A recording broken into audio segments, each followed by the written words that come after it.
Avez-vous déjà entendu dire « Nul n'est censé ignorer la loi » ?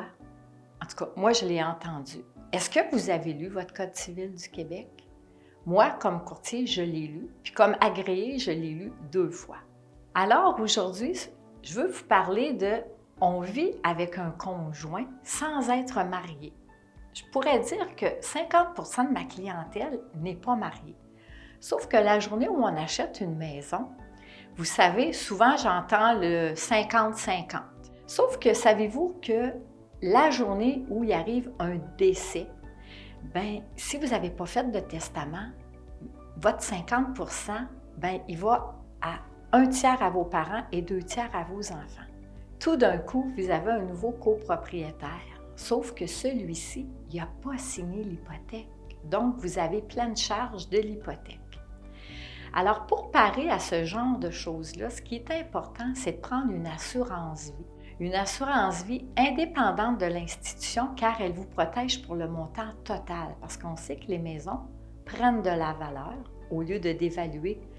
Alors, c'est bien important, si vous ne voulez pas avoir un colocataire qui ne paye pas, vous devez leur rembourser sa part pour pouvoir être pleinement le propriétaire. Pourquoi je vous parle de ça aujourd'hui? Vous savez, ça nous arrive quelques fois par année. On n'aime pas ça, mais ça arrive où il y a des séparations, des décès. Souvent, c'est des décès subitement. Alors, c'est important, lors de l'achat, de bien faire vos documents pour éviter les problématiques. Dans une prochaine capsule, je vais vous parler de succession et vous allez voir, c'est pas toujours facile. Voici les 3 conseils qu'un bon courtier immobilier vous donnerait. Alors, premièrement, vous faites une convention de mise de fonds, parce que ça arrive parfois que vous n'avez pas les mêmes économies à mettre dans la propriété. C'est bon de l'établir. Deuxièmement, prendre une assurance vie. C'est très important sur chacune de vos têtes, une temporaire, le temps que vous payez l'hypothèque. Et mon 3e conseil, c'est de faire un testament devant un notaire.